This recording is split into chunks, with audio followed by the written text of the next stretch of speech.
I don't remember what I was doing in this game. You were playing the game. We're back! Welcome back, by the way. Happy New Year! Happy Valentine's Day. Happy Futaba's birthday today. Happy Day of the Three Kings. Happy Super Bowl 58. And fuck you, January 6th. Which is funny because that's literally the Day of the Three Kings. Yeah. Also, I'm 22 now, so... And I'm 24. 24. Sorry. It's been exactly 2 months. This is our first session of... Hi. This is the first one of 2024. We mostly haven't been able to do it because I don't have free time in my life nowadays. And I've been busy. Doing nothing. But big things have happened within the past 2 months. But to let you know, the reason I don't have free time in my life nowadays is because I'm either at school or at work. Yeah. And today is President's Day, so I actually get a day off. Thank God. Not fun, by the way. So yeah. It won't be super consistent until probably summertime. Yeah, around summertime is when we can mostly just have like one set day. Yeah. So in the meantime, we'll play this, some other short game, and then I'm gonna aim for once a month, at least. And then you guys have to watch our content because I said so. Please subscribe. Did you know that only... I won't get the exact percentage. Did you know that... Audience. Did you know that only... Oh, never mind. 90% of our viewers are already subscribed, so I can't really pull that trick. Hey, guys, thanks for the subscriptions. Not gonna lie, you're the real ones. Wow, 126 subscribers later, and... I don't know. In reality, most of our subscribers are Logan's friends. And my friends. Like, I know for a fact Kevin's friends, know about this? Not only know about this, they watch our videos to fucking roast me on Discord. So, they have actually called me out on shit that I say when we're playing GTA. Can you give an example? They basically called me out on a story I told about. I forget what it was. I think it was either about Eric or they were asked me to clarify on something that I said that they didn't understand. But it was while we were playing GTA Online, because over the last during that time I had been essentially trying to do the heists. Yeah. And we did all the original heists, and now I'm working on, not really working on it because I keep getting lazy and forgetting to go online, trying to get a facility to start the Doomsday heist. Mm-hmm. Because I wanted to do every single heist in order. Yeah.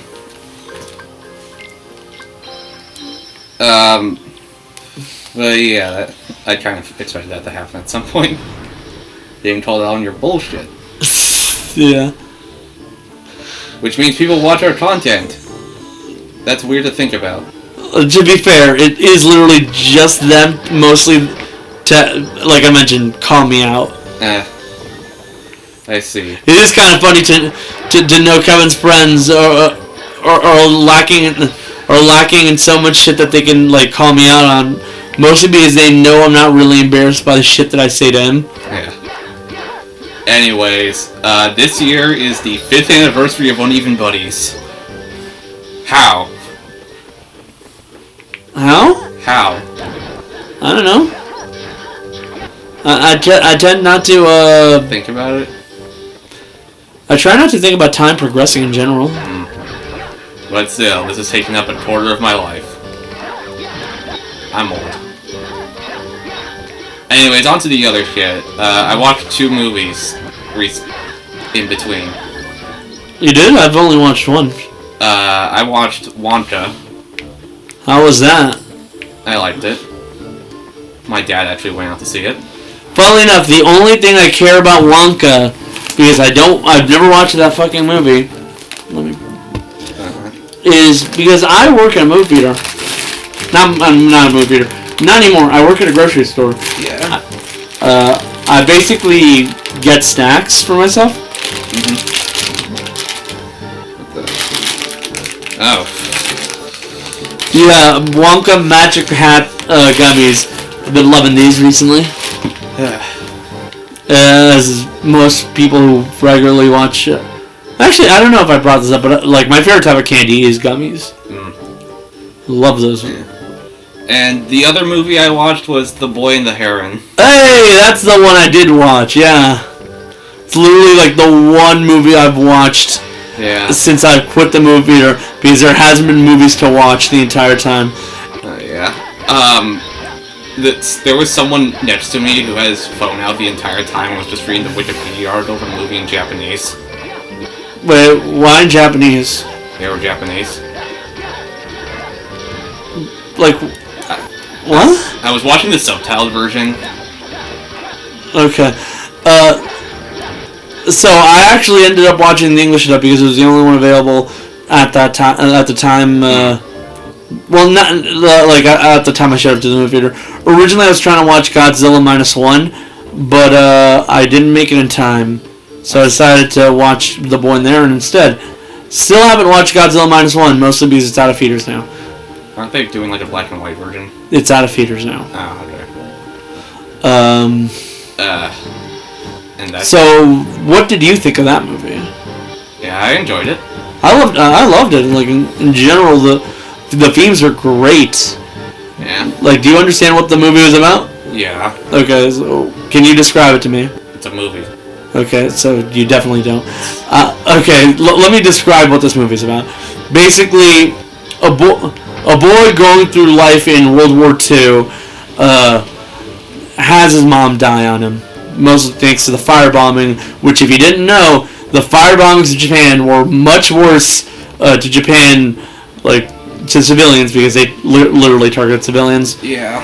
And in reality, the nukes were essentially a cautionary thing to tell them, hey, we'll fucking stop if you give up. Like, the first nuke was dropped as a warning, and then the second nuke was dropped because they didn't give a response fast enough. Because, pride. Mm-hmm. And when they did, everything stopped. And it's a good thing because the fire, all the buildings in Japan were made out of wood. So you can see what firebombing would fucking do to a country like that. Yeah. Burn down the house. Like, the vast majority of them were, what little concrete was is mainly, like, for the rich. Yeah. It's actually, like, making buildings out of wood there is so, like, common and, like, done that they basically have, like, an entire system that essentially acts kind of like Lincoln Logs. Yeah. Like, they'd still do that there. It's actually kind of cool. But anyways, he and his dad have to move off to the countryside because quite literally the war is happening. His dad is, like, in charge of manufacturing planes. And, well, in general, you kind of had to escape the city if you wanted to survive. Yeah. I hate these things. Anyways. So what happens here is the boy has a stepmom. Who, by the way, if you didn't realize fast enough, that's his aunt. Mm. There's a lot of cultural reason as to why someone would marry his sister-in-law.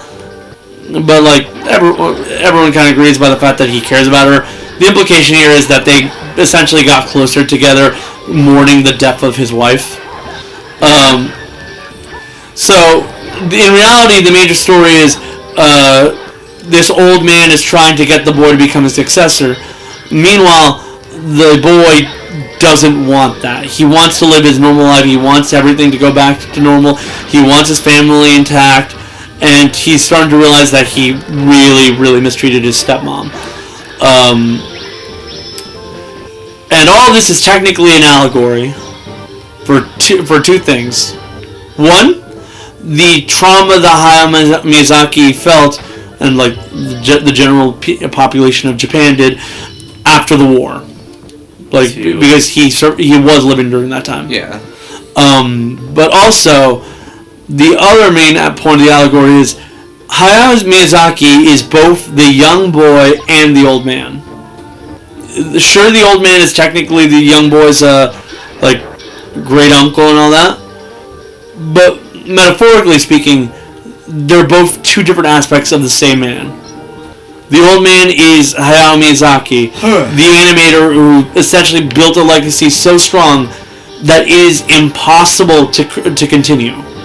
Literally, the only people who came close to continuing it are dead or have proven themselves incapable of continuing it on. And like the young boy, while representing Miyazaki's youth, it also represents his grandson, because his son tried to like continue the legacy and failed, and Miyazaki is basically coming to terms with the fact that his legacy is dying with him. There's no one who will be able to actually like continue with what he has built. So it's essentially like a reassurance to his grandson that you do not have to try and follow in my footsteps. You can live your own life, because at this point I know for a fact that what I have built is ending with me. That's 3 times now. Yeah, no, I'm terrible at the stealth mechanics. Anyways, so, and I'm also seeing a movie this Thursday, which is our friend Camden's birthday.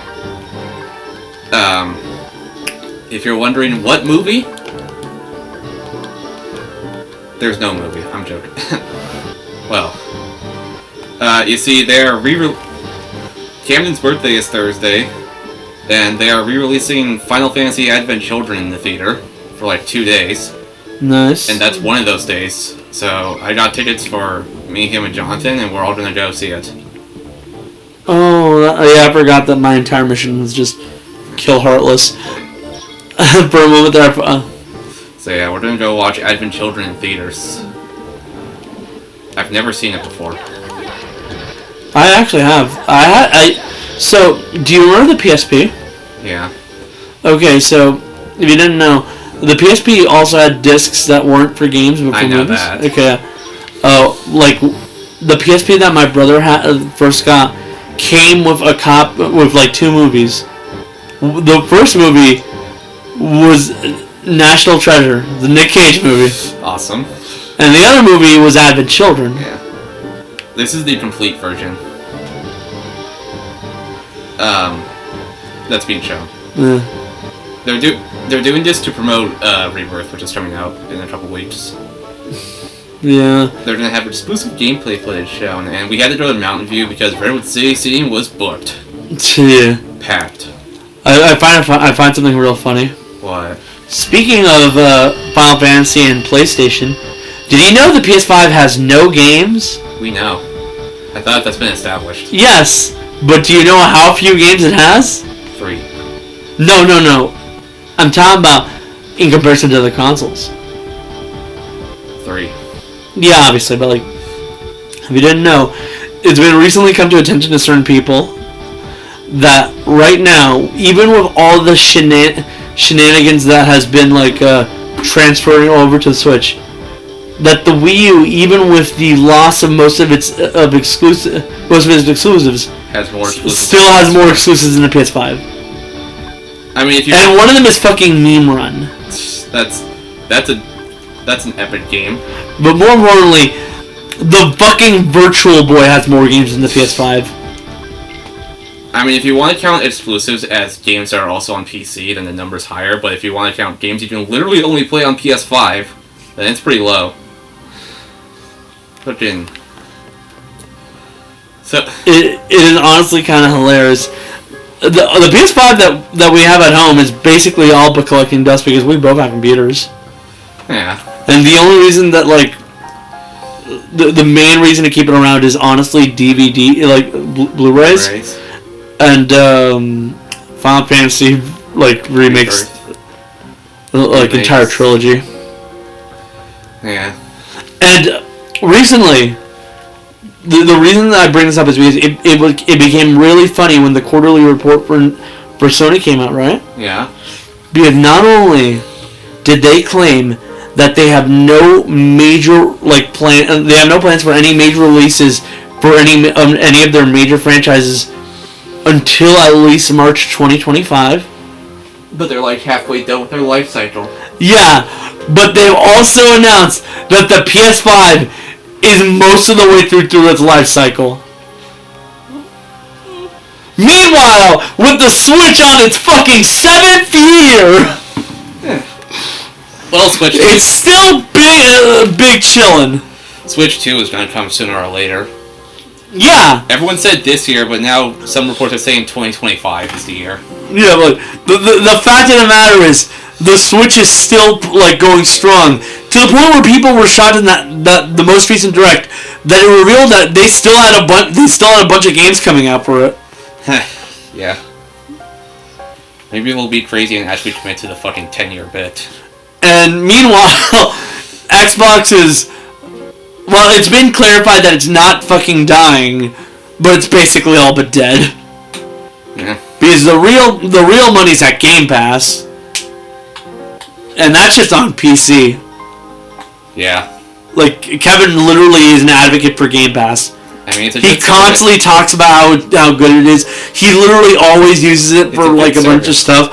He has Persona 3 Reload thanks to Game Pass. It's a good service. He even realized one day that he's basically a spokesman for the thing.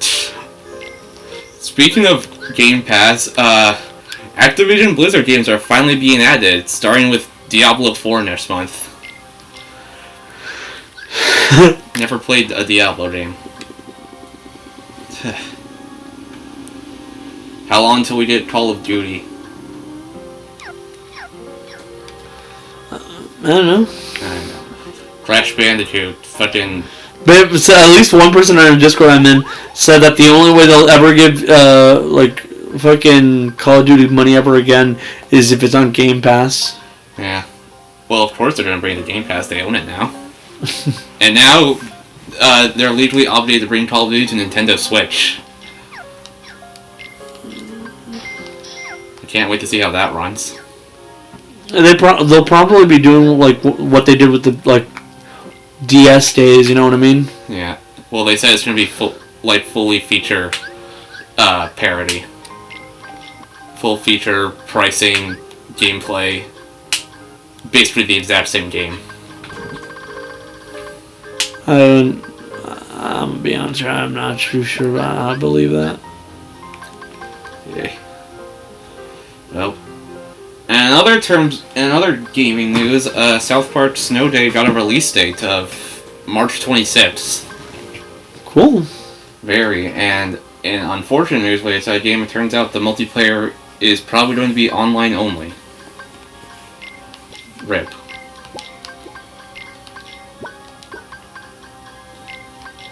Sorry for those hoping for a local co-op playthrough of that game. But oh well. Anyways, this weekend I went to a convention called Genesis for the 3rd year in a row. If you don't know what Genesis is, it's basically a big fucking Smash Bros. Tournament. Yeah, I think you told me about this one. Yeah. I participated in Ultimate. I lost. They had a Brawl event. I lost. And they also had Nick All-Star Brawl 2 event. The matches I played were on stream. And get this, I placed pretty high, but that's only because 2 of my opponents did not show up. So, I got on stream. Unfortunately, Mr. Krabs was banned. Because he just came out the day before. On day 15, give it up for... So I played Squidward, and I still lost. Damn. It's unfortunate. And then the other event I participated in was Splatoon 3. How was that? I did okay. 50% win-loss ratio, but I still lost. I got a full team and everything for that. Huh. Yeah, I had to actually bring my own Switch for that. They provided docks. Fair enough. Well, at least they provided something. Yeah, but you have to bring your Switch, controller, and a headset so you can talk to your teammates. Call out stuff. My throat was like dead after that. Not gonna lie, like over like that last break, I got like heavily sick for a while. So much so that I skipped school for like 2 days and worked for 3 days in a row. So if you know how if you remember how I brought up how my scheduling works, right? Yeah. That means that I quite literally was out of commission for at least 5 days. And on the 6th day, I returned to work, but then I had to go back because I was too sick to continue working after a while. Yeah. Also, there were 2 Splatfests in Splatoon 3 recently. The first one was a holiday-themed one. Who would you rather spend the holidays with? Friends, family, or by yourself? Who would you pick? Okay. So the thing is, I usually do spend my holidays with family, especially since we don't have extended family coming over or anything like that. That's usually fine for me. Yeah. I'd be perfectly okay being alone on a holiday, but it's not like my preference. My preference is like holidays are like the one time a year I'm okay, essentially being around them. Yeah. The winner of this Splatfest was Alone. And a lot of people definitely took notice of the fact that the Alone team color, aka their ink color, was white.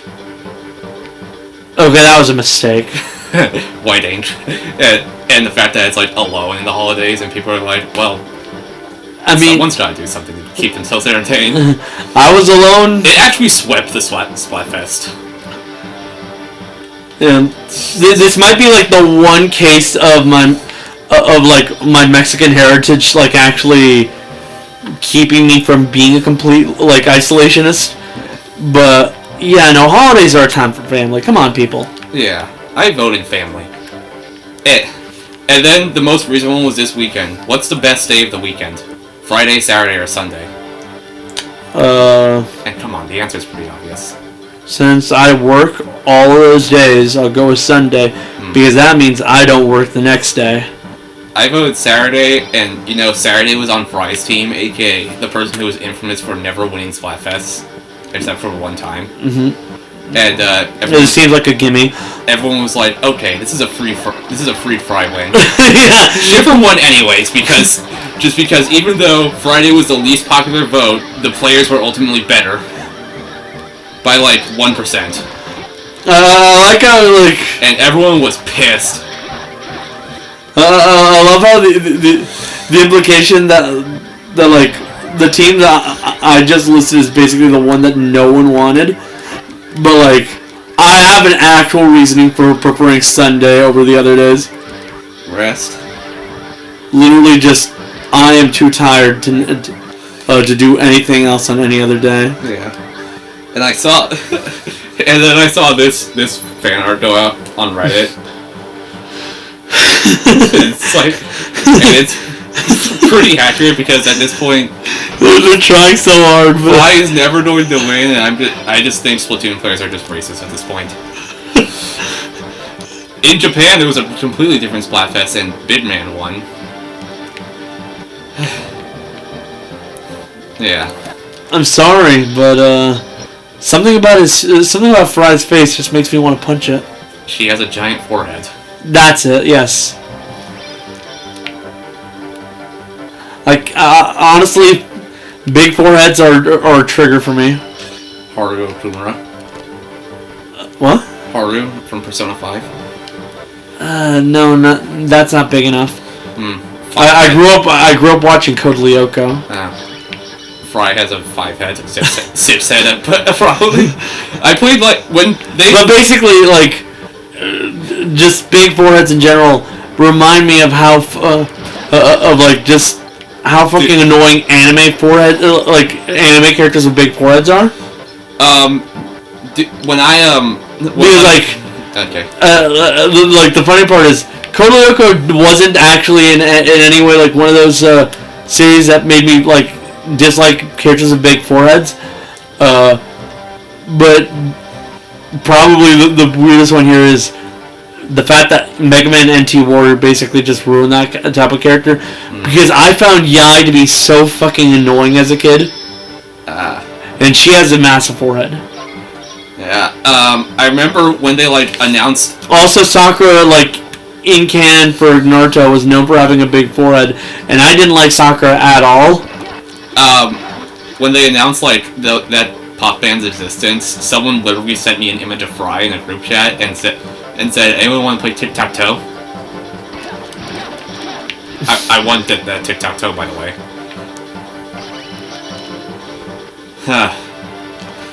Fair enough. Because that forehead was so big. Will Fry ever win at Splatfest? They said Splatfest continued for 2 years, and it's almost been 2 years. So... And I've seen people on the Splatoon subreddit saying, please, I hope Splatoon 4 goes back to 2-team subreddits.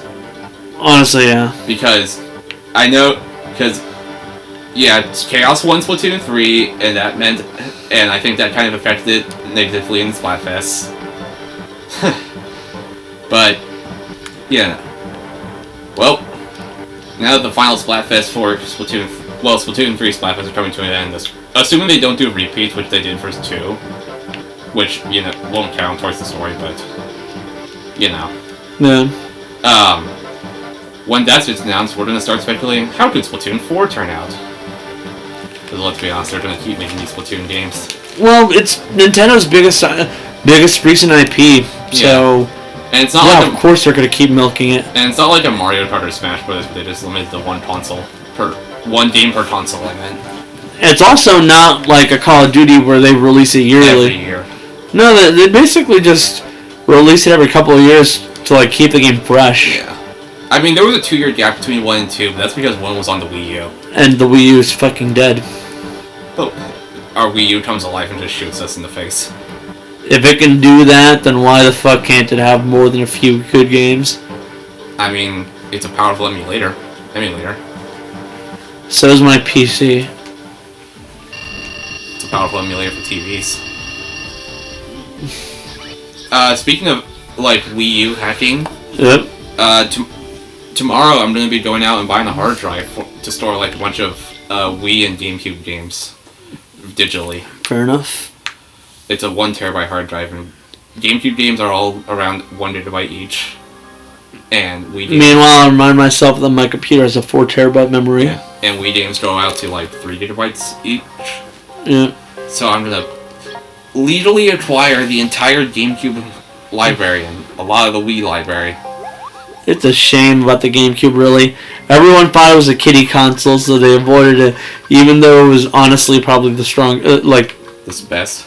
Specs-wise, the strongest console of its day. And now its games are hard to find. Now is basically suffering from success. Is GameCube the next console for NSO? No. Unless they do Virtual Boy. No, the reason I say that is because it's not really viable. Why? Think about it this way. The Wii, the Wii U, both of them are essentially the same thing. Yeah. They're a GameCube. They're just a GameCube designed in a different way. Yeah. Literally, since the GameCube, Nintendo gave up on trying to improve consoles. Essentially, the GameCube was the console released 3 times in a row. Mm. One time, it was huge, but it relied so heavily on the motion gimmick that it essentially fell off. Yeah. The first time around, it just couldn't find its leggings because everyone thought of it as a kiddie console, even though that really only applied to the N64. And the third time around, no one fucking wanted it because they all thought it was just an upgrade of the Wii. Nintendo is stupid. So, the Switch is in reality the first console that's actually semi-unique since the GameCube. Yeah.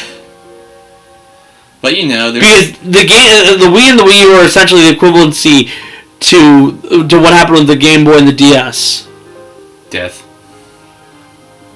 The Game Boy comes out, they find a way to like give it a unique gimmick that becomes a DS, and then it's followed up by two consoles that are so like similar that essentially everyone just thinks of them as souped up DSs, which they basically are. Yeah.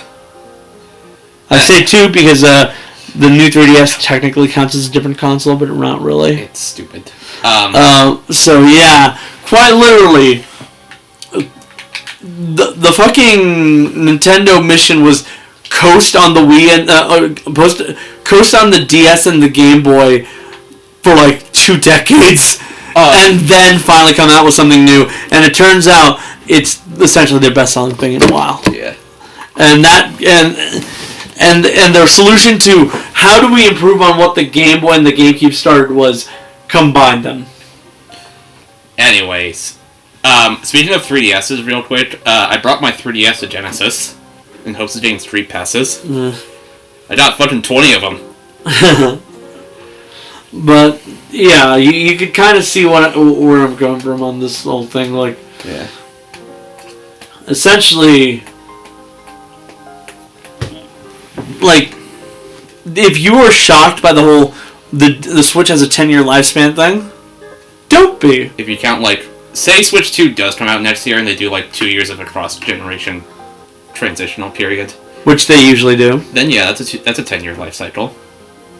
But not just that, like, quite literally, how are you that shocked when nowadays we know perfectly well that the Wii and the Wii U are literally just the GameCube technology?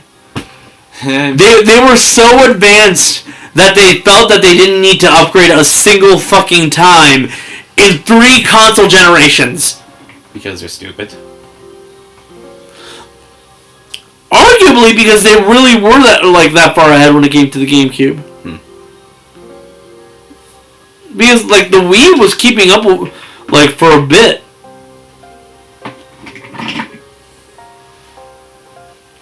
But the reason that they gave up on upgrading is because they realized that the GameCube, that just having the best specs will not guarantee that you will sell. Yeah.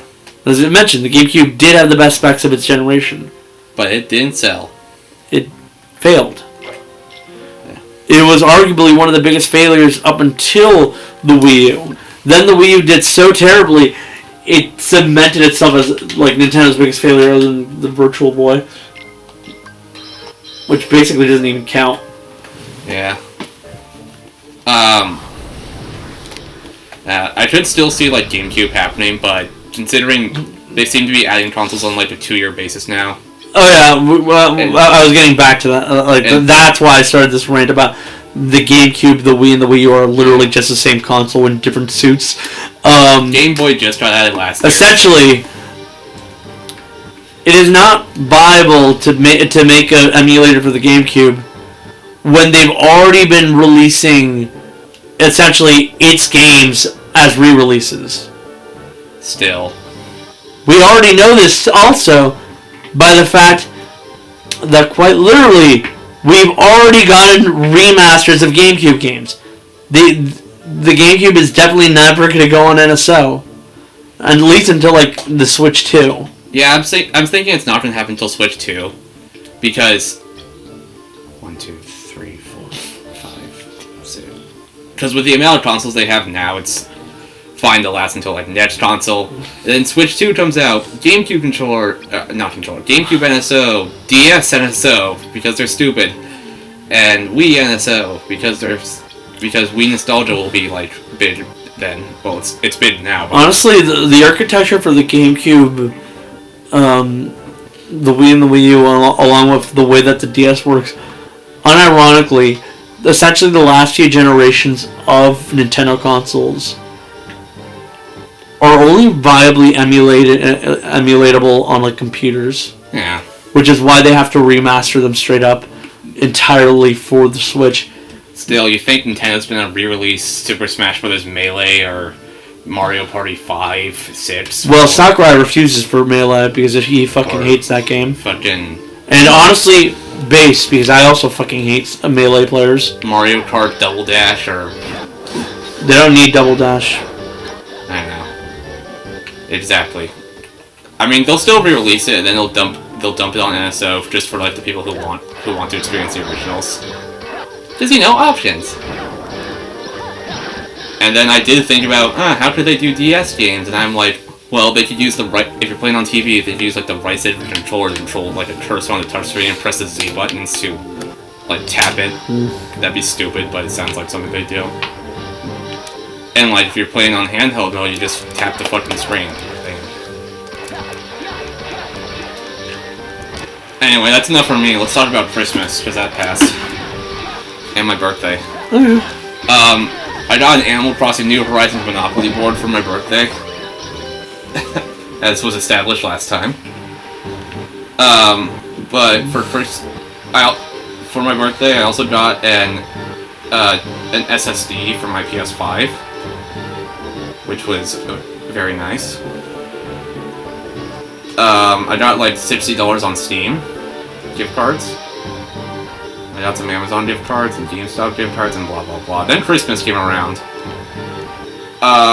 For Switch I got Super Mario Bros. Wonder, which I've been playing. It's a good game. Well, it's a great game actually. What was the other? Oh, I got Mega Man Battle Network Legacy Collection. It's bad. What way? I'm joking. I haven't played too much, but just Mario Wonder. Fair enough. But I got a physical copy of that, so. Somebody got a physical copy of Legacy Collection? Yeah. Damn. I couldn't when I got it because quite literally Amazon. And thankfully the physical collection basically sold out. And thankfully it doesn't do the same shit as like the original Mega Man Legacy Collection, where only one of the games is on the cartridge and the other the download code. Both games are on the cartridge this time. Yeah. Thank God. Well, if you ever emulated Game Boy games, you know for a fact that those things are less than a gigabyte. Yeah. Like their stuff is in megabytes. But like I feel Capcom did it for like Legacy Collection 1 because, well, 1 to fight used game sales, and 2, cartridges didn't have like that ability to store multiple games on one at the time. Yeah. But now they do. Take for example the Five Nights at Freddy's Core Collection does that. I got, and also on Switch, I got Master Detective Archives Raincode. Which, if you guys don't know, it's the new Danganronpa creators game. Yes, the one that they take the girl who looks like Junko Nishima and make her like not only a main character but a good character. Well, not good character. I mean, good guy. I played 2 hours of it, and there was actually a line of dialogue that said, "There is an imposter among us," so I just quit the game out of rage because that triggered me so much. I don't blame you. Yeah, you can definitely tell it has Danganronpa writing. I'm just saying that. Speaking of Danganronpa, in my own time, I finished Danganronpa 1. I looked at Junko Nishima and said, I can fix her. What, are you like the horny community for Danganronpa? Because they basically do the same thing? I'm joking when I say that. But like, the last class trial was like Makoto himself was like, we can work through this. Kinda got annoying towards the end, but like, you know, it was. It really does show just how optimistic the guy is. Yeah, but it was satisfying to see Junko get killed by literally every execution, and then she doesn't even get to experience the despair of being killed. She gets bored immediately, and she just dies while being bored. So bam, ow. Yeah. So yeah, her sudden realization that in reality the stuff that she thought was like giving her pleasure for being interesting was just as boring as everything else, and in reality what she got pleasure out of was being a total bitch to everybody. It's kind of fucking hilarious. So now I'm gonna use Disney Plus to watch the anime to see how bad it is, how much they changed, because I'm curious. Danganronpa 3 is terrible. I said the Danganronpa 1 anime, and that's the only one on Disney Plus. And I know 3 is terrible, and I'm still gonna watch it out of spite. Oh yeah, I think I have like set message tongue bring up what I got for Christmas because I don't remember. Yeah, I'm still not done with my presents though. Yeah. But I'll get back to my other Danganronpa shit in a bit, but next I'm playing 2. On PS5, I got Star Wars Survivor, which I've been really enjoying. Yeah. Crash Team Rumble, and Sonic Superstars. Oh, and Persona 5 Tactica. Oh yeah. Even I just got I found the photos you sent. And a bunch of money and some Amori t-shirt, so I can publicly embarrass myself. Yeah. So my gifts were essentially Persona 5 Tactica. Oh my god, samesies. These really cool pair of shoes that I can't wear because they cost over $500, so I basically never touched them outside of the one time I wore them. And these 2 cool jackets that are Pokemon based. I didn't bring one because it's raining and I needed a hood. Yeah. I don't remember the last time we met up. No, definitely not, because we haven't met up since before Christmas. Day before my birthday. Yeah. And then I did the Steam winter holiday sale shit. And I bought a bunch of games. I have to find my purchase. There it is. So, I bought... Did I buy anything during the Steam winter sale? I'm not gonna list everything, but I bought a Mori on Steam. Some hentai game called Sakura Swim Club. Persona 5 Strikers, Lego Jurassic World, Golf with Your Friends, Star Wars Fallen Order, Chrono Trigger, Final Fantasy IX, Lego Pirates of the Caribbean, Senran Kagura Peach Beach Splash. Feel free to judge me on that. Mm-hmm. Glover, a couple Sims DLCs because I play The Sims. No. Yeah, that's everything worth noting. That cost me $250 total. Crazy. No, I don't think I've bought anything since January. I see. And it was just one $5 game that I bought out of a whim, out of boredom. And really because I was watching a video at the time talking about it. Yeah. So, that's my holiday season.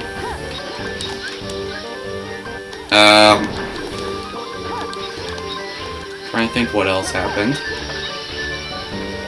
Oh, I bought tickets for the South Park movie re-release. Nice. For me and my sister. So far, we're the only ones that have bought tickets for that showtime. But I've checked other showtimes and some seats have been sold, so we will almost certainly not be alone. And my sister also agrees that we should sing along while it plays. Yeah, that checked out. It's literally being advertised as a sing along.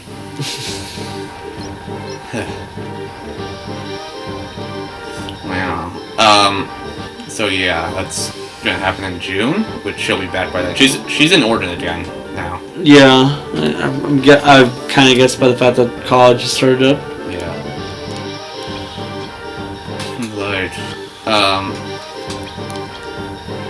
Again.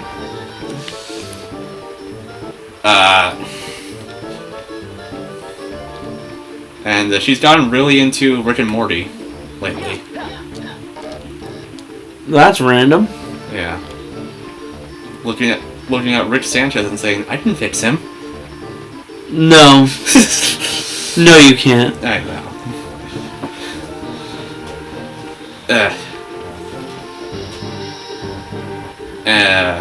What else happened? Oh, and then post-Christmas shopping. I did a lot of shopping. Mm-hmm. I think. I bought... What was it? Oh, I bought Nick All-Star Brawl 2 for my own. Nice. It's a It's from the creators of the hit game Skull Island: Rise of Dawn. Except this game's actually kind of decent. It's better than the first one, actually. I'll believe you, but I'll take your word for it, basically, what I'm about to say. But I'm not really gonna care. Yeah, I mean, it's an improvement over the first game. I heard that. There's voice acting at launch. Squidward's in it. And Speaking of old cartoons, I just saw a post that made me realize, oh wait, that actually did happen. Cartoon Network, like for Black History Month, made a post, right? yeah, And they acknowledged Class of 3000 for once. I saw that. Speaking of Cartoon Network, I started watching The Amazing World of Gumball. Oh, cool. It is unhinged. Yeah, it is absolutely insanity. Yeah, And Gumball is probably one of the... the Joker. he's a fucking little shit. Man's a psychopath. Yeah. Like, unironically, he's basically the Joker. Yeah, I was watching... And not like what the character actually is, but I'm talking about like how people act on the internet. You know, he's a fucking lunatic. Yeah, and like... So much so that like, have you ever seen, well, we all know where this is going, meme? Yeah. Okay, do you know the full context? No. Basically, it was like a situation where like everyone was imagining what would happen if Gumball became like the president. Oh no. So it was like, I know where this is going. well, we all know where this is going. He then presses the big red button and a nuke goes. I was watching like an episode... Like, even he's self-aware about the fact that his selfishness and all-around attitude would get everyone killed. I was watching an episode and they mentioned like 420 Grove Street, and I was like, is that a GTA reference? So I looked it up and it was a GTA reference. Yeah, so here's the thing. The writers are very much the type of people who sneak in as much adult jokes as they Yeah, can. I've noticed. Gumball's a great show. I really need to get around to watching the entire thing. It's art. Especially because, like, And now they're... on an animation basis alone, the show's fucking beautiful. And now it's Like, just about every character's in a different art style. It's amazing. and now it's getting a revival, 7th season. They were trying to get a movie. That movie's in limbo because of the Warner Bros. Discovery merger. Yeah. So it's either going to be shopped to a different outlet, or if they're not cowards, release it in theaters. That won't happen, but I can hope. Seriously, someone leak Coyote vs. Acme. Oh yeah, that got canceled again. Because they're stupid. It's finished, too. Everyone knows It's this. gonna leak, and that it's gonna leak when nobody expects it. So... Like, literally everyone immediately said, like, leak it. Pirating it is definitely, like, okay. Yeah, and speaking of Warner Brothers, I wanted to touch upon this, but like the last time we hung out, I was like, hey, Paramount's up for sale. What if Warner Brothers buys them? But They attempted it. I was 100% joking, and literally the next day. Oh wait, I think you even sent me a photo of that. Like I was joking when I said that, but literally the next day, it was announced that like the two CEOs were talking about a merger. And my first thought was, oh no. And if I remember correctly, Paramount eventually decided, fuck Warner Brothers. Yeah, they thought the CEO's business decisions wasn't good. Which, they're right. For their Paramount, for once, is actually correct. Yeah, no, David Zaslav can fucking go die in a hole. Yeah. But... Like, people were actually shocked about this, but, like, some people on Twitter realized, wait a minute, he's been around this long? Because they had just realized David Zaslav was also the man who ruined Animal Planet. Yeah. So they were fucking pissed because, like, Animal Planet went from this really cool channel to essentially reality TV. That's all of the Discovery Networks. I honestly, unironically can say this. I despise David Zaslav as a person. Who doesn't? Apart from shareholders. Fucking... I don't know. Literal definition of selling one's own soul for profit. And I feel like he's gonna get ousted as CEO at one point because his decisions are just so unpopular. I'm more about to say that someone's eventually just gonna shoot him. That too. But let's talk about what a hypothetical Warner Brothers Paramount merger could have entailed. For one, they would get probably a monopoly on cable TV, which I know people don't care about cable TV anymore, but still. And to be fair, the reason no one cares about cable TV is because it's fucking dead. Yeah. But still, and the one thing that most people point out to is that this would mean Cartoon Network and Nickelodeon would be owned under the same company. And if you ever have negative feelings towards Cartoon Network, do you remember what Nickelodeon is like? Now, combine them under the same roof. In this scenario, Cartoon Network would take over Nickelodeon. SpongeBob on Cartoon Network, regular show on Nickelodeon. I'm gonna be honest here. It doesn't fucking matter because Cartoon Network's going to die. I know. The reason it's going to die is because, unironically, the one thing David Zaslav basically recognizes as actually kind of profitable from Cartoon Network is Adult Swim. Yeah. Which is why, after the takeover, Adult Swim was given an extra hour and Cartoon Network lost an hour. Yeah. And then I got recommended, that one ad block that Cartoon Network bought to air on Nickelodeon that one time. Mm-hmm. And the comments were all like, well, this is awkward. Ever since that news dropped. But it's a good thing. It's a good thing they decided to say no. Yeah, but other than that, cable TV, they would get those two channels: Nick Jr., Teen Nick Nicktoons, Boomerang. What else? Comedy Central, MTV, VH1, and all their sister channels: Food Network, fucking TBS, TNT. TLC, Animal Planet, Discovery channels. That's a lot of channels. Yeah. And CBS and CNN. It doesn't help that just about all the ones for Discovery basically done the exact same thing of becoming reality TV garbage. With the exception of Cartoon Network, which is mostly just dying. Yeah, TBS is because Zaslav kind of hates animation since it's not profitable in any facet. TBS only exists for American Dad at this point. I don't even know what TNT does. Straight up, most cartoon animation, most kids animation exists exclusively just to sell toys. Yeah. And since toys aren't selling anymore, since kids are now addicted to iPads, they become essentially worthless in the eyes of, the people in charge. Yeah. But... Which is pathetic. Yeah, ultimately, not counting all the IPs that would be under one roof, like South Park, SpongeBob, Mission Impossible, along the likes of Looney Tunes, DC Comics, fucking... I don't know, Gremlins. Think of all the canceled projects that'll happen. Think of the tax write-offs. I saw one comment that said, Nick All-Star Brawl 3 is gonna go wild. They'll have no one but SpongeBob since all the other shows would be tax-free enough. And then I'll be... I guess Lincoln Lab would still be around. Yeah. Well, what was I gonna say?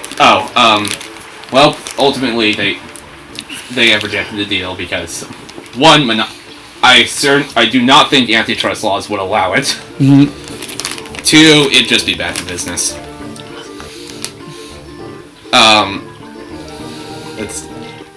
Paramount and Warner Brothers, they can work together all they want. But merge? Mm-hmm. No.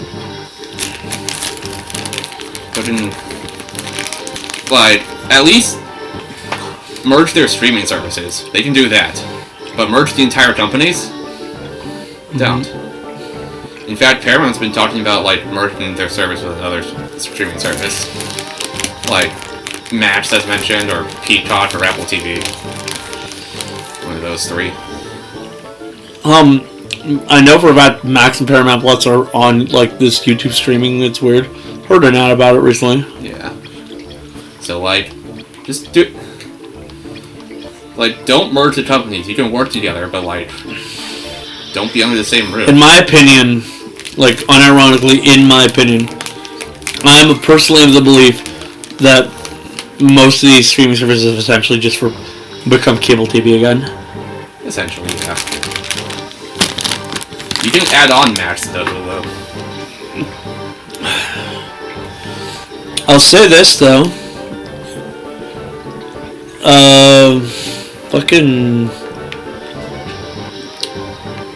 At least we have knowledge about the fact that. Honestly, I got nothing. I honestly just really don't like Warner Brothers right now. We're stupid. So, are we done with December? Was there anything else that happened during that time? December, fucking McDonald's, got a multiverses promotion. In some countries. Isn't Multiverses already fucking dead? The beta closed, and they say they're bringing it back, which they reiterated, like, on Christmas. I don't know, they've been quiet. Until it comes back, I'm just gonna say it's just sleeping. But we'll see. We'll see. We'll see. It's coming to the US next month, so...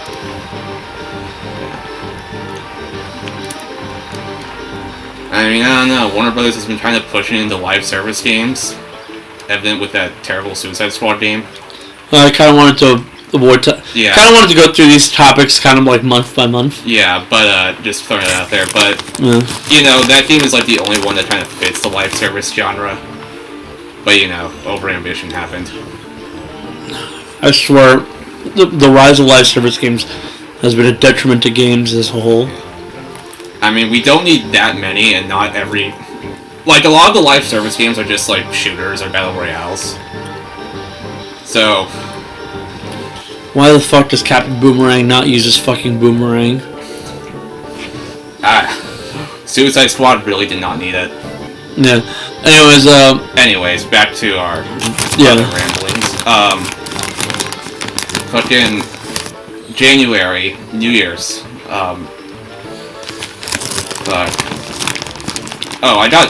New Year's Eve, I woke up at like 1 p.m. And I woke up at like 1 p.m. and then someone decided to like, fucking try to harass me. And I'm like, I didn't respond because I'm not that stupid to give in. Yeah. But, someone asked them, why are you doing this? And they justify it by saying, well, I have autism now, so it's okay. And I'm like, that's not how it works. Yeah. So, you know. The amount of people on the internet who use their autism as an excuse to be complete assholes is actually really insufferable. I don't know if they're actually diagnosed, but I still hit the block button. Yeah. They kept trying anyway, I just don't respond. Like, you can bring up your autism as an excuse when you want to say something like, oh, I'm not good at social interactions, and I'd rather not, like, force myself into talking to someone. Or, like, hey, if you can you please, like, avoid, like, being sarcastic to me, like, be upfront if like, you're trying to insult me, or, like, if you're just joking, because I'm not capable of actually understanding the difference because of my autism. Yeah.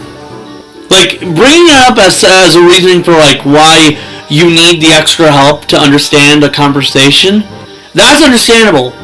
Bringing it up to say, hey, I have autism, so let me just fucking annoy you to death because I don't like you, is not. It's dumb. And, like, fucking... Like, you can even bring it up as context as to why you struggle to understand what just happened or something like that. But don't use it as an excuse to be a total prick. Exactly. Like... I was gonna say something now my mind's blanking. Like, I don't know. I found my fucking autism diagnosis, so I have that to prove. Just to, like, if I ever need to prove it, then there. From like a decade ago, so. I was diagnosed in high school, but I don't let it, like, rule my life. Heck, usually I ask for to not even get any special, like, attention during my jobs. I quite literally bring it up as a fact of myself to explain some like, things that some people question me about. But I'm never going to let it, like, rule my life and be like a facet that like undeniably makes me different from people. I will try my hardest to like essentially keep up with everyone else on my like in my like struggle to like be good with people socially, but I will not use it as a crutch to say, hey, let me not even make an effort. Hey. And now they've made, wow, I'm an asshole because I'm autistic, their whole fucking personality. Yeah. Like, dude. Like, I don't know. Go be a... Like, we are literally people who met in a class specialized in teaching autistic people how to interact with people socially. Yeah. We know for a fact that the vast majority of the people in that class were perfectly good people. They were nice. They didn't like they weren't assholes to anybody. Yeah. All they did was struggle to interact with people. So no, you can't just use being autistic as a reason to be a total prick to somebody. Yeah. You're just an asshole. Yes.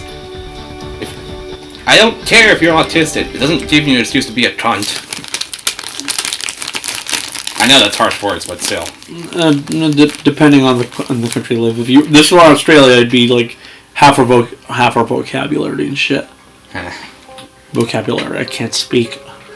Well, still, I want to get my point across. Mm-hmm.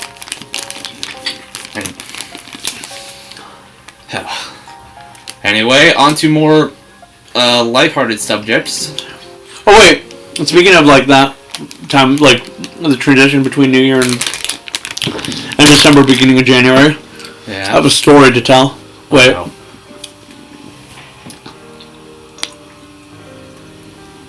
Wow. Okay. Look to the skies. It's blue. There hangs the heart of all hearts, Kingdom Hearts shining down on us at last. So this scene basically brought up some questions for people as to what the fuck Kingdom Hearts is. It's that. That's not actually Kingdom Hearts. Never mind. So. Oh yeah, speaking of Kingdom Hearts, the Sora amiibo came out. Yeah.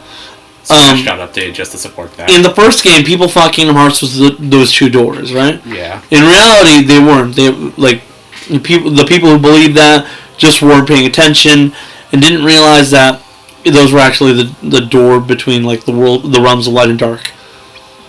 In reality, in the first game, Kingdom Hearts never makes an appearance. It's only brought up.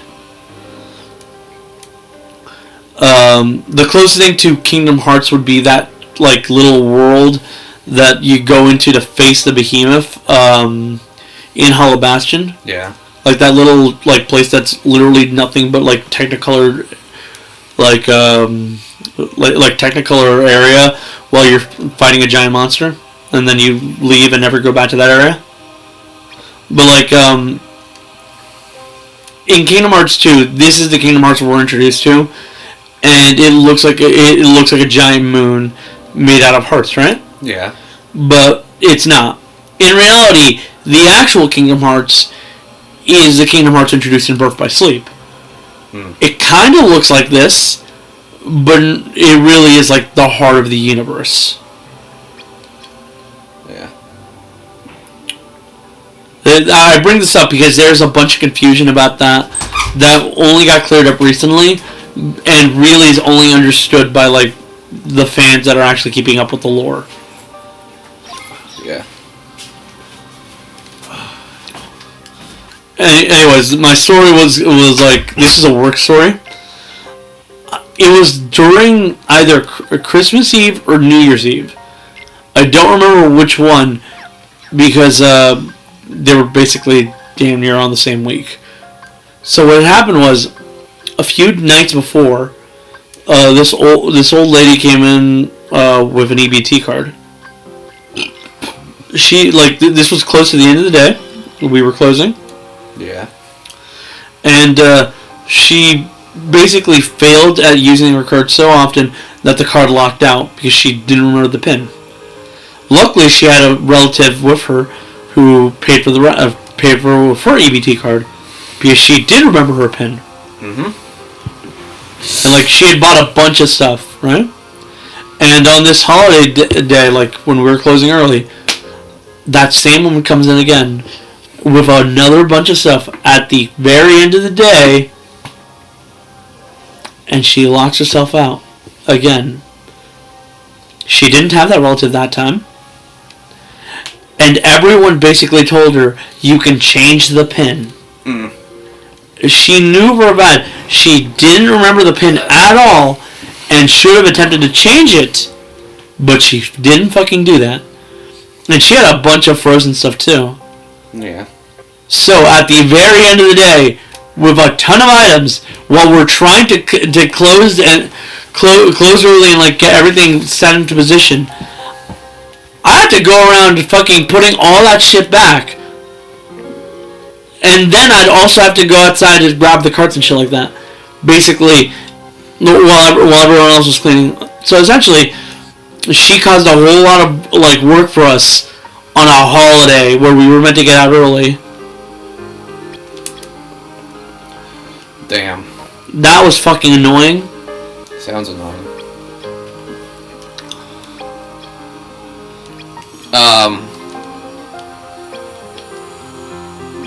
What happened in January?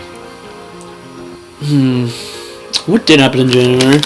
I can at least check my messages to see what I... Oh, I got a new monitor for my computer. Mm-hmm. Oh, well, I think of that. I did buy this controller at Genesis. It's actually a Wii Classic controller, but it's shaped like a GameCube controller. Okay. Now I remember. Mickey Mouse entered. Oh yeah, how did I fucking forget about that? Right, and then there was a fucking horror movie announced. Mickey's Mousetrap is going to be released theatrically next month. Also, literally on January 1st, I sent Logan a text talking about funny numbers because I had 2 orders from Five Guys, with the orders being number 66 and number 69. Nice. Also, on January 1st, I jumped on the Steamboat Willie's public domain trend and just uploaded that entire short to this channel. Yeah. It got copyright claimed, so I disputed it, and they took it off. They took the video off, or they took the dispute? The claim off. Huh. Hello Smart reviewed all of the Radio Show episodes? Yeah. I watched that. Yeah, we talked about, like, the changing schedule. Yeah. Until Dawn. Oh yeah, Until Dawn's doing a fucking movie and a remaster. Right after we fucking finished it. I guess we have to watch the movie. And play the remaster. I don't know about this year, but we'll see. They're also adding new scenes. Yeah. And oh, okay, that's right. But yeah. Like really right after we finished that Let's Play. Sure. Have another. An Enhanced Edition. If I knew that, I would have waited. There's probably a bunch of like things I'm not remembering because everything happened so fast recently. Oh, this isn't January, but this happened today, and I want to touch upon it. Mm-hmm. Apparently, Shin Megami Tensei 5 is gaining an Enhanced Edition because a rating for something called Shin Megami Tensei 5 Vengeance popped up in Korea. I don't know if that's an Enhanced Edition or if it's a sequel, actually. They say, apparently it might... Everyone's saying, oh, this is a complete edition, that'll be multi-platform. No, the reason I say it might be a sequel is because if you don't know Shin Megami Tensei 4 did the same thing. Oh yeah, that does make sense. Shin Megami Tensei came out, Shin Megami Tensei 4 came out, and then a few years down the road, Shin Megami Tensei 4 Apocalypse came out, but that wasn't a remake, it was a full-on sequel to the story of Shin Megami Tensei 4. You got a point. Now... So, either people are saying it's a re-release, or it's a sequel, or whatever. Maybe SMT5 is going multi-platform. Because all Atlas games are going multi-platform. Mostly despite Sony, really. Yeah. SMT5 is Switch only, though. Yeah. But I don't know. I said mostly. Given how good they've been with like Microsoft, I don't see why not. Yeah. Modern SMT on Xbox console. Well, mainline SMT I meant, not modern. I found out about this recently because of a cover she did. Yeah. But this technically happened last month. So, there's this cover artist I like called Emily or Leon Lee, or her Monarch named Monarch. Our VTuber named Monarch. A direct got announced. Oh shit! Really? Just now. It's a partner showcase. Yeah, I knew it. The people were talking about like how it'd be a partner showcase, and like I'd heard a bunch of rumors, but that was the most consistent one. Yeah.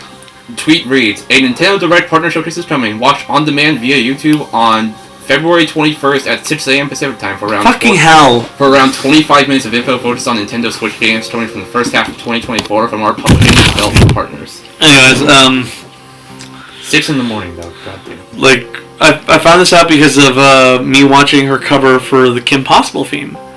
But essentially, Monarch had gone into a little bit of an issue with her fans.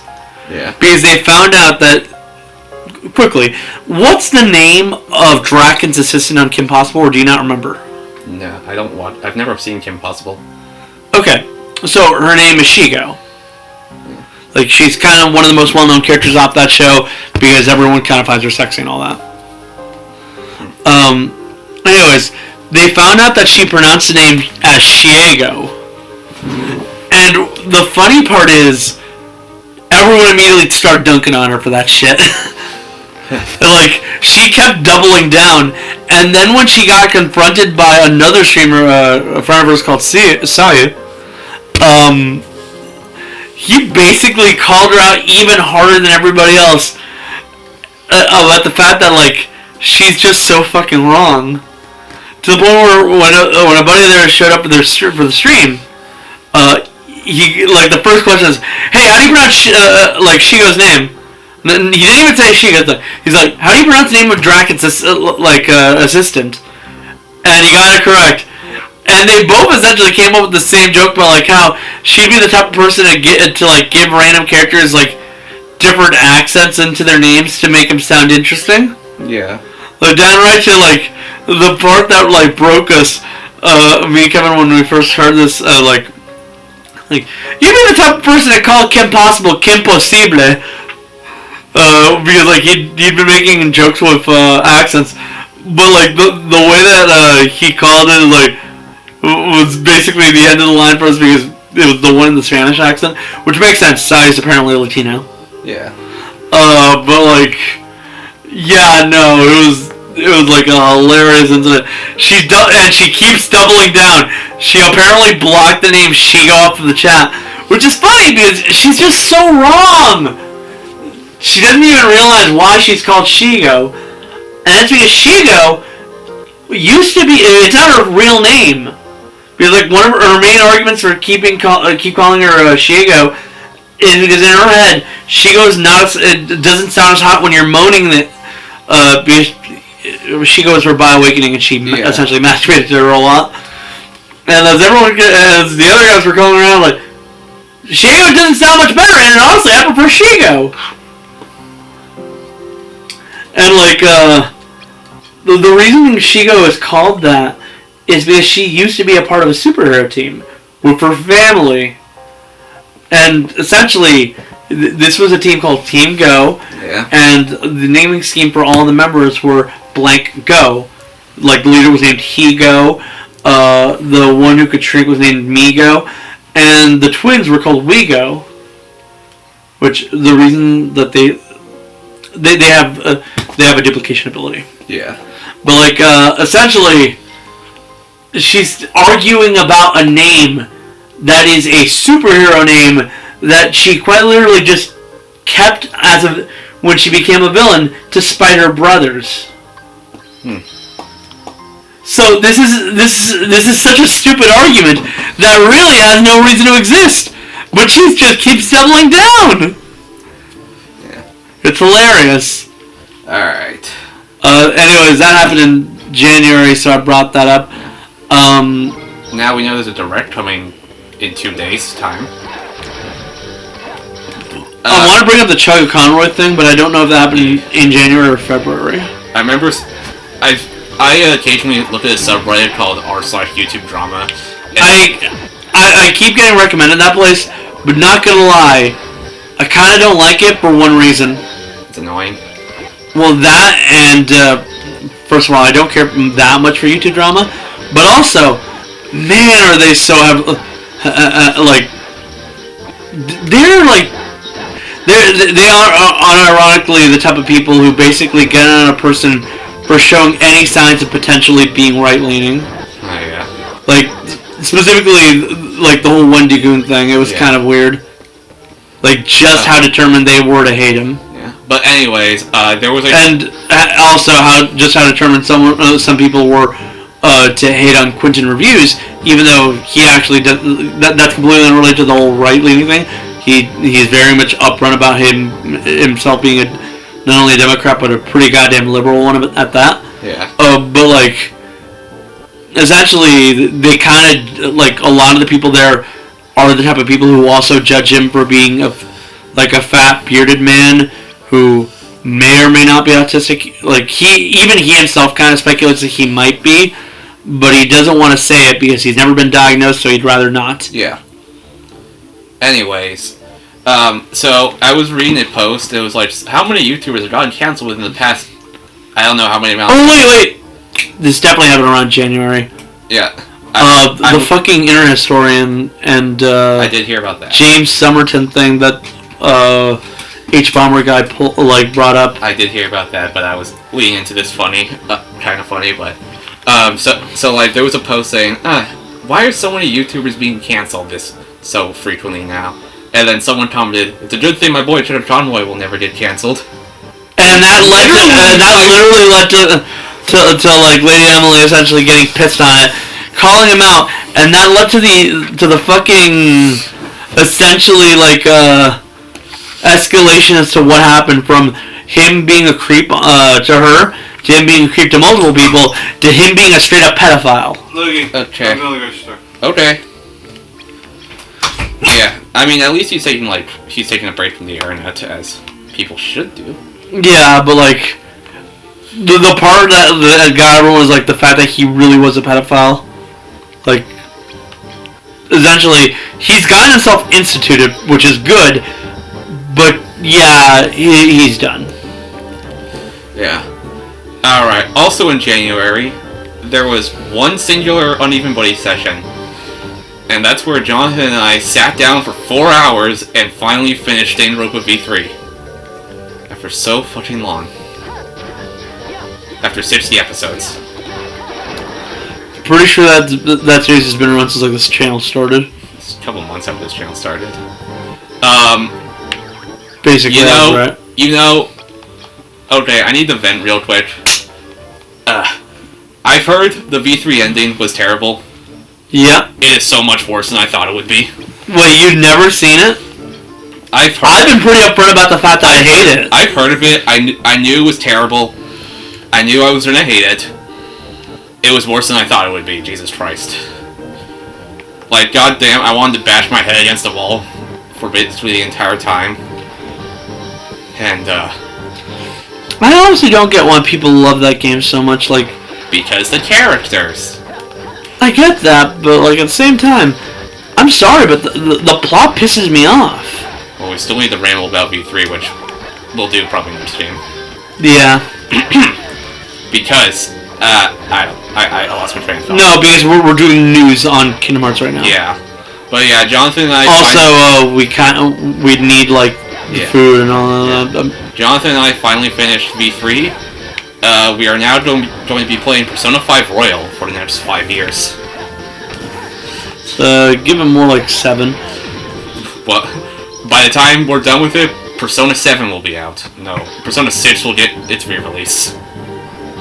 By the time you're done with it, let me tell you this right now. Persona 4 will have a full remake. I wanted to touch upon that, actually, because recently Persona 3 Reload came out, I've only played 3 hours of it because I want to finish Tactico first before I dive fully into that. But my thoughts, I texted Steve and was like, damn, I can't believe they made Persona 3 have good gameplay. Yep. Which, goddamn, that says a lot when it's Persona 3, I'm just saying.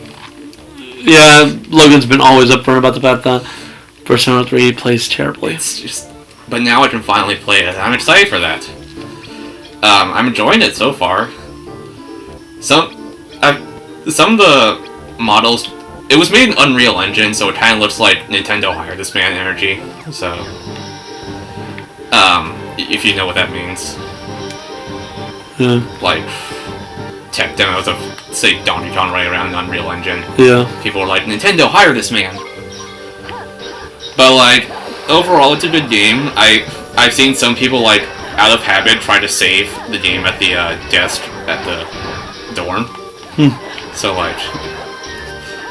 And... Like, quite literally, like, the equivalency of saying, I'm so used to how the old game played, that I can't even fathom the idea of being able to save everywhere.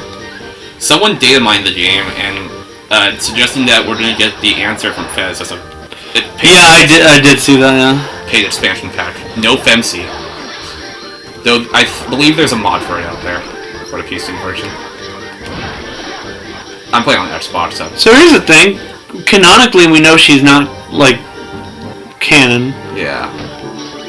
Because if you didn't know, thanks to the Persona Q, we know for a fact that like she's from an alternate universe compared to every other main character. Yeah. So if you're ever wondering why the FEMC doesn't show up as often, it's because she doesn't even live in the same universe as most of these guys. Yeah. And people just... And also the Ken romance route happened. Yeah. That's the other thing. I will never forget how within a week of Portable being ported, a mod happened that just removed the Ken romance. That's another thing about Reload. It's no longer forced romance. You can do a platonic route. Yeah. Thank God.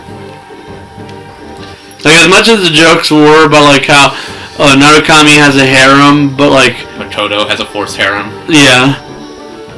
Like, because the joke about that was, Narukami,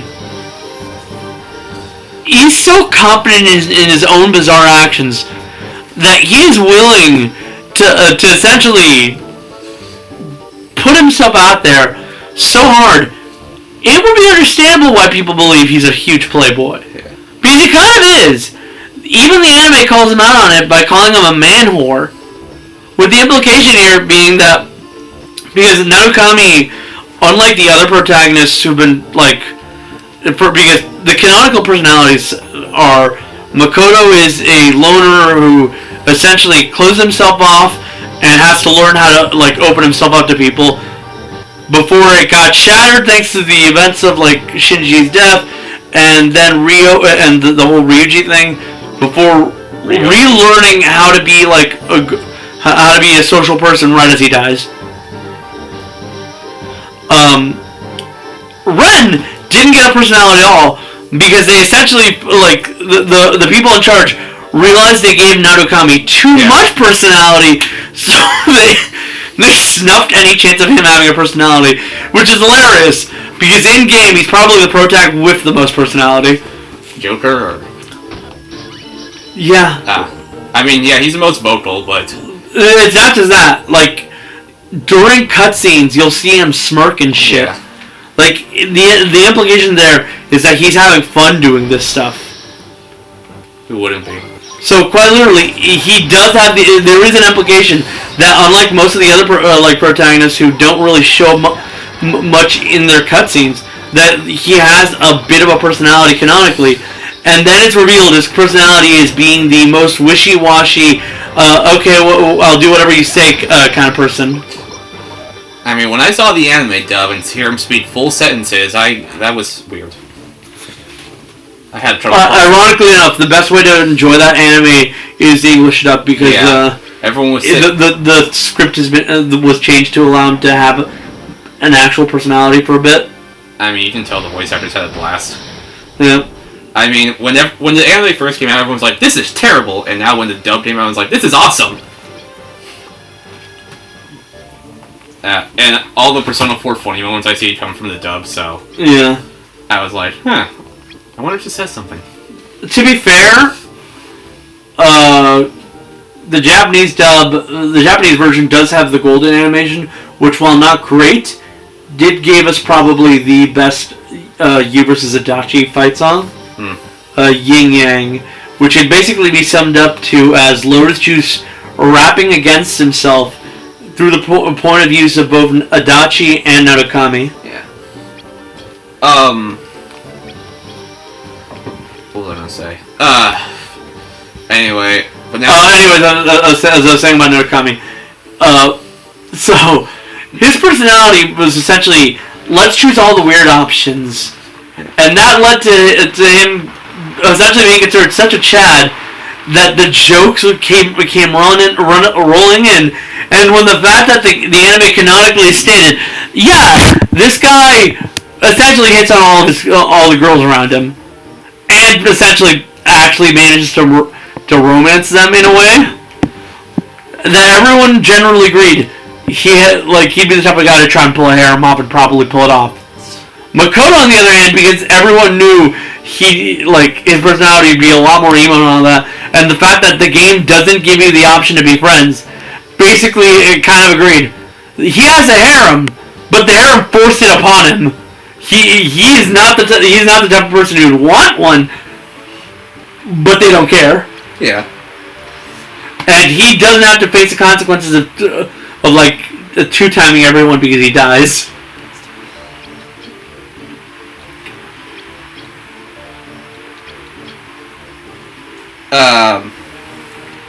By the way, I do kind of find it funny, like that the vast, like a good chunk of the Narukami harem jokes throw in Yosuke in there too. Sure, why not? Because yeah, he does have a supposedly. I don't know how accurate this is because, not gonna lie, Persona 4 fans lie all the time. People lie all the time on the internet. Like supposedly, like. There was a Yosuke route that was like cut off right. Even though it was basically all but complete. Yeah. And a mod adds it all in. But I'm gonna be honest here. I'm not entirely sure how real this is. Like I can believe it was like in concept, but I don't know how far along it'd be. And it feels real fucking suspicious about it. I don't know. I don't trust it. For all I know, the mod could basically be making up its own thing. But everyone claims it, so I guess I'll believe it. But like, supposedly Yosuke had a route in there too, which brings up the question: what would have happened if you were two-timing with everyone, including Yosuke? Would he have joined in on the Valentine's Day maybe heartbreak shit? It'd be funny. Anyways, before we got all sidetracked, Reload came out, and now that people have expressed their newfound desires to be paged by Mitsuru, I believe it. I think I might just romance Yukari. I like her.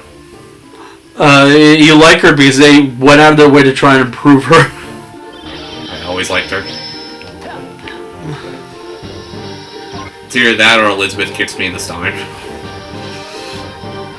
So we're just gonna ignore everyone's favorite toaster, huh? Anyway. Yeah, so that was an entire shit. But anyways, now that 3's Gone Remake people have begun discussing the possibility of Persona 4 getting a full remake in this style. The common consensus I see is, I don't want one, but I'm going to buy one day one. I mean, personally, I don't think it'll happen until Persona 6 comes out. To be fair, we do know how the Persona 4 cast look in HD. Essentially damn near the art style of Persona 5. Yeah. Because of Persona 4 Dancing All Night's re-release on PS4. And they look damn good, so... Yeah. In reality, all they kind of need to do is update the models and all that. Yeah. It'd be pretty quick, actually, if you think about it. I saw, everyone kind of agrees that it doesn't really need to change that much. I saw like a post on Reddit saying, like, gathering opinions. What would you want? What would you want most out of a Persona 4 remake? Better integration of like all the story stuff, like Marie. Yeah, I'm trying to find this shit. Because like, not gonna lie, we know it's canonical because she appears in spin-offs after a while. But like, if we're gonna keep the whole Marie thing around, integrate her better. Yeah. Especially with voice acting, because it's not there's a reason why quite a few people think of her as like essentially a side thing, and that's because none of her social links have voice acting. Yeah. Because of the fact that it was basically all done after the fact. Yeah. And she doesn't really appear for any of the major like story beats outside of her own thing. So it'd be like interesting if they actually, you know, added scenes to like try and integrate her even better. All right, I found the post. Most common want list for a potential Persona 4 remake. The top comment is more nighttime activities with your social links, especially your romantic partner. It's weird that in most cases, all you can do is have a small conversation with them on the street. Yeah, honestly, that's accurate. Next is more special tag team moves like Twin Dragons, Jeunesse Bomber, etc. Yeah. Jeunesse Bomber, a terrorist attack? That's how the Shadows would describe it. Persona 5-like dungeons. The randomly generated dungeons are fun, but they don't quite fit in as well as they do in P3. There's a reason why they're randomly generated in that game, where it feels like an artifact left over from P3 and P4. Making the dungeons each unique to the person they're for rather than reskinned versions of the same dungeon over and over would be a huge improvement. I'm gonna be honest here. I kind of don't agree on the basis that the whole point of the TV world is that it's not like at least this isn't like a mental palace like with Futaba. The TV world is its own like dimension that is essentially being invaded upon by humans. Someone responded, "Exploring a strip club, the Persona fans' true dream." I mean, at least do something extra instead of just making them hallways. But I think they're fine as is. Like, sure, make the floors that are like already in game unique and just kind of like one-off doors, like because there are floors in the dungeon themselves that like specifically always have the same thing. Have those be a lot more unique. Next comment. Have golden content, so Marie and Adachi social links and the extra dungeon. Someone says, as long as they fix the SP reduction gimmick, or preferably get rid of it entirely. Yeah, let's be honest here, Marie's dungeon's trash. More backstory scenes to show what happened before the game starts. I just want to hear Dojima's Adachi in HD. So the thing about Marie's dungeon is, like, essentially, after every fight you lose SP. So it's a dungeon that essentially after a while, you realize, oh, my best bet here is going full strength build. So Chie fucking buries them thanks to God's hand. Next one, same voice actors. Because Persona 3 recasted everyone. Except Elizabeth. Honestly, yeah, I'm gonna be honest here, you don't need to recast most of the cast. Yeah. Add Aika from Persona 4 anime as a romanceable social link. It'd be funny. Another option for Chad Norakami. I'd like her to be added in as a joke because they referenced her in Golden, but because they didn't want to add too much, they didn't like give her a model or anything. But Aika is in fact like something that the game staff liked so much from the anime that they just literally, like I mentioned, threw a reference to her. Yeah. A feature I really liked from Persona 3 Reload was the fast location travel and map streams, which showed confidence in quest markers. I'd love to see that in Persona 4. Also, I hope they adapt Golden, not the base game. Well, the reason Golden should be adapted is because after a while it became very abundant that like Golden is in fact the canon one. Like it's the one that's always being brought up. Yeah. Animated kanji swimsuit reveal. Bring back Yosuke romance. The protagonist isn't gay. is the response. Social links that actually do something instead of just pure story. Like in 5, it actually gives you like combat buffs or buffs in like Metaverse. I'm gonna be honest here, that shit made the game a bit too easy. I mean, it made me actually want to complete Mishima Social Link. Yes, that's fair. So yeah, Because Mishima gives the best buffs, but he's a fucking idiot. I'll say this. Ow. Good for what you said, like for making you actually want to do it, but like, my God, do I kind of never want to have to deal with like essentially kind of never wanted to deal with like the one consequence that it did have, and that's people who like shit talking a really good character just because they don't give you good buffs. Yeah. More interactions with Nanako. Just more. This is in bold. Real. Make her social link level maxed out at 20 and everyone else can stay at 10. Return the save points in the dungeon. Playing Golden makes it very annoying to save. Also, easier explanation on how to gain info for dungeons. Yes, please.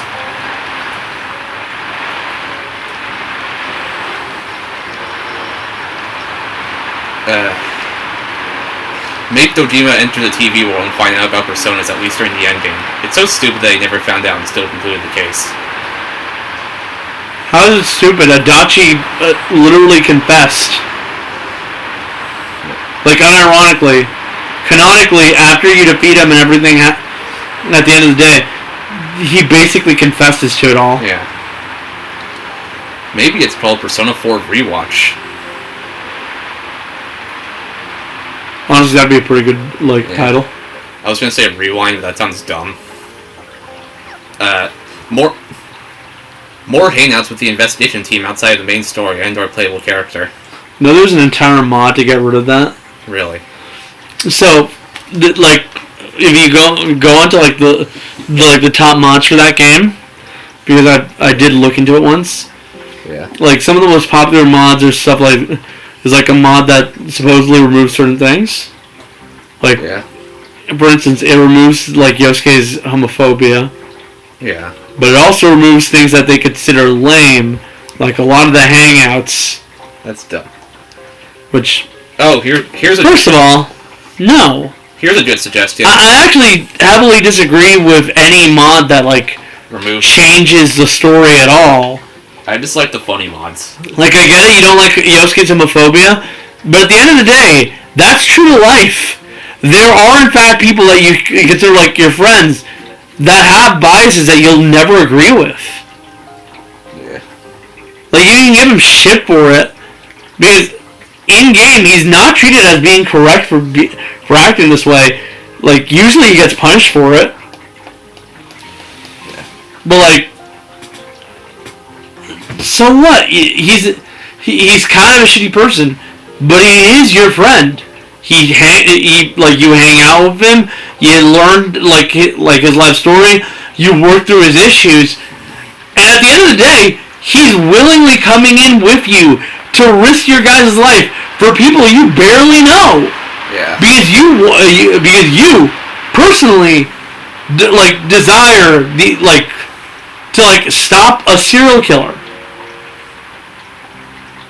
Yeah, he's not the best person, but to get rid of it because you personally don't agree with an actual part of their characterization is to basically say, I only like perfect people. Anyways, here's a suggestion I agree with: reserve teammates gain XP. Yeah. Please. Yeah, no, it's either that or golden hand grinding, trust me. I know this all too well. Baton pass element. That was added in Persona 3 Remake. But, seriously. The irony of saying, it gets rid of, bad stuff. By getting rid of Yosuke's homophobia, but then turning around and getting rid of literal moments of the investigation team getting closer and being friends and hanging out and generally vibing. Yeah. Remove the resave voice line achievement. I can kind of agree with that. That's like one of the ones that's kind of hard to get. Especially if you're overpowered as all like I am. Replace all characters with Adachi. I 100% agree with that. Oh yeah, real quick, speaking of fully voiced social links, I'll probably do that because I did it for free. Yeah. Make kanji dateable for the memes. Please remove the boss room at floor 5 with the keys and 4th floor trope. Floor 12 trope. I do find it funny. Yeah. Think about it this way. But one of the issues people have with dating Naoto is the idea that they're stealing Naoto from kanji, which... Yeah. No, that's not how it fucking works, you pieces of shit.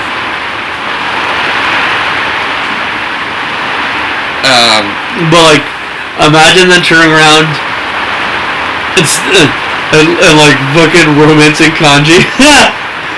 It'd be funny. Sex is one of the options. Unfortunately, I don't think it'll ever happen because I'm not gonna trust like a team of Japanese developers who, even during the time of Persona 5, were making gay jokes to write a gay social link. Exactly. Cancel it and remake Persona 2. Which is, by the way, part of the reason why I don't trust the idea that Yosuke social link was ever as in-depth as people say it was. Yeah. This one says, cancel it and remake Persona 2 instead. Yeah. Honestly, Persona 1 and 2 kind of deserve it more. Special costumes so as the cast from Persona 3 and Persona 5. It'll cost $5. Exactly.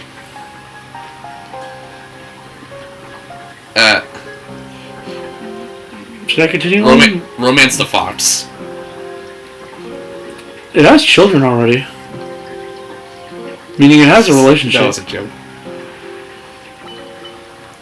Alright, I think we've had enough of this game. So. More Adachi, more Adachi, more Adachi. Look, Cabbage Man can show up as much as he wants. It's not going to change the fact that he's a killer. Adachi romance route. No. Yes. No. I'm joking. Look, we let it happen with Kawakami because she's hot, but we're not about to let it happen here.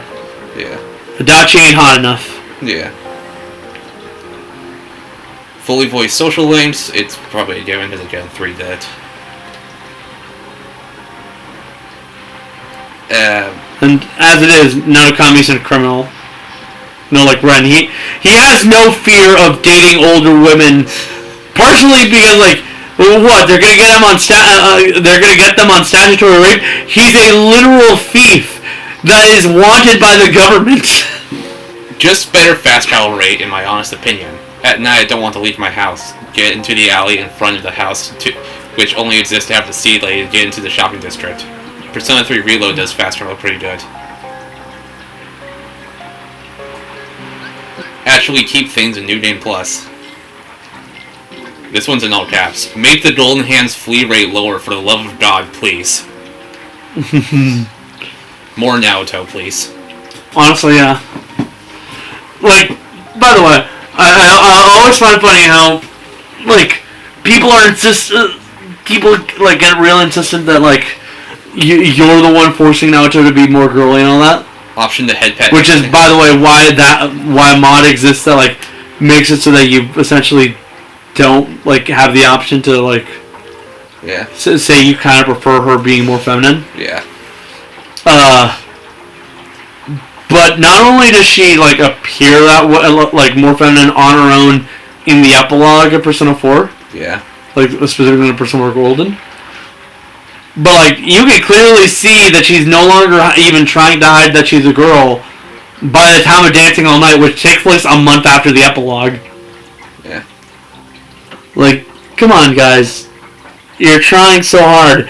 But we have canon proof that, like, essentially on her own, she decided that she wanted to be more of a woman. Someone says Dancing All Night too. Especially because Dancing All Night never cements, like, if he had a romance of any of them. Yeah. Ugh. Oh my god. But funnily enough, Naoto actually hints at the idea that she has a crush on Narukami, implying that straight up, no matter what you do, Narukami is essentially playing Mr. Steal Your Girl against Kanji. It's kind of funny. He can cope. Someone said Dancing All Night too. If it has a story, maybe. If it has an actual story, and not like blatant cash grabs that I'll probably buy anyway because I like the music and it's just funny. It's the only way to get Persona 4 Dancing All Night on PS4. Yeah. Persona 6, Dancing in Sunlight. That's a really stupid title, but I'll do it anyway. Probably. Anyway, that's it. Persona 2 Dancing with Hitler when? I said enough.